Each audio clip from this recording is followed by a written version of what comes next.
Approaching 6:50 here this Thursday in our top stories this morning and breaking updates overnight. A home in Rush is damaged now after a car crashed into it early this morning. This happened at Rush Lima Road and Route 15A. Calls came in just after 2 a.m. Deputies say both the driver and those inside the home are all okay. The scene has since been cleared and roads are reopened. As we learn more, we will update you on air and online at rochesterfirst.com. Elsewhere, now that that scene is cleared, issues we have with sunrise traffic updates and our Greater Rock Sky Eye in Victor. Accident on the thruway going eastbound on 90 near the split with 490. The view there from 490 coming in and out of downtown on the west side. Light volume, obviously still a lot of people out, and it's still winter break, so no school buses.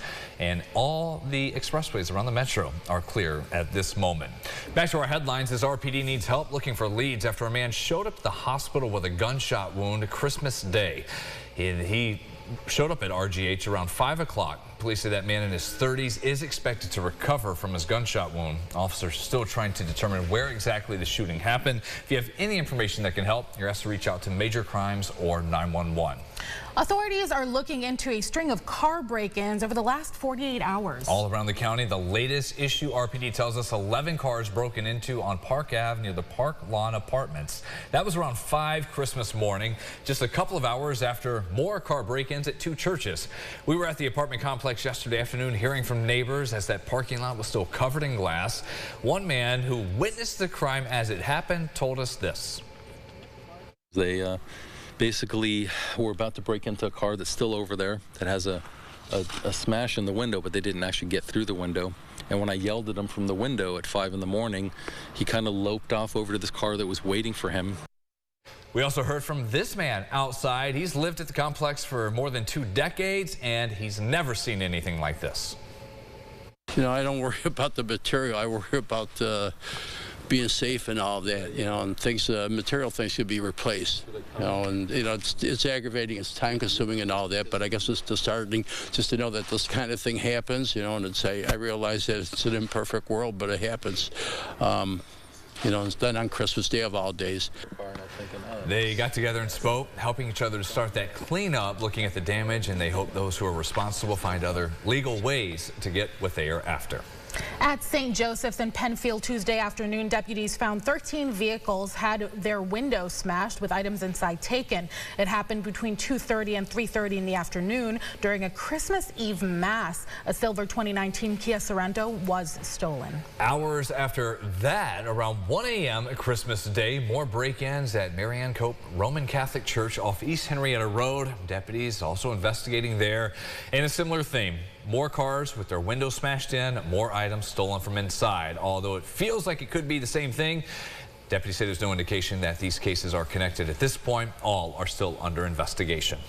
The HEARTS Act is one of the 50 bills signed into law by President Joe Biden. It's the result of a federal push from Senate Majority Leader Chuck Schumer and Bill's defensive back Damar Hamlin. Bipartisan legislation will provide grants to elementary and secondary schools to support CPR and AED training, the purchase of AEDs, and the development of cardiac emergency response plans. Hamlin suffered a cardiac arrest on the field almost 2 years ago. Schumer says the AEDs and training can help save more people who suffer from similar emergencies. Today marks the start of Kwanzaa, a celebration of Pan-African and African-American culture observed by millions and millions all around the world.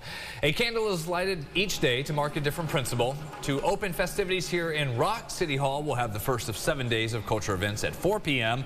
The holiday runs through New Year's. For more details on performances that are scheduled this year, arts and crafts, food, special awards and honors all throughout Kwanzaa, you can find that at rochesterfirst.com.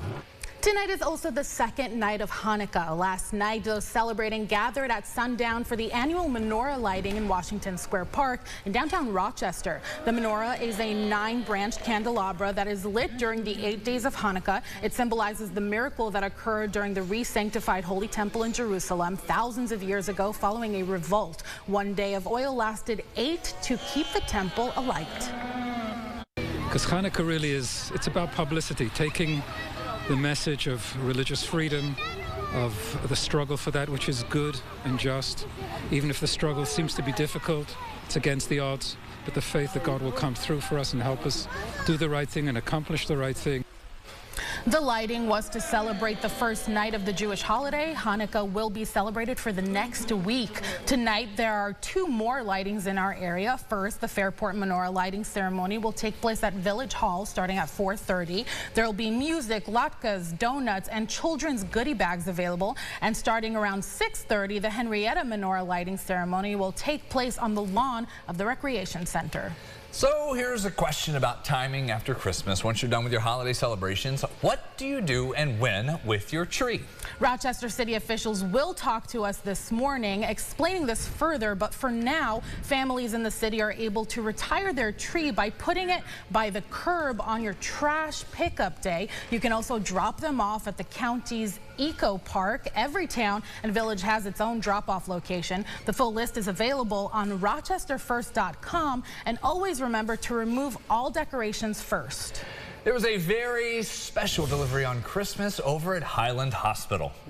One lucky couple had their baby girl surprise them a little early this year. Meet Malaya. Her parents, Marissa and Jimmy, welcomed their newborn baby girl at 1:25 a.m. yesterday, weighing 5 pounds, 15 ounces, and 18 inches long. The hospital says she arrived early as her mom's due date was January 10th. Congratulations to this family. Hopefully they're watching us and seeing this. Yeah.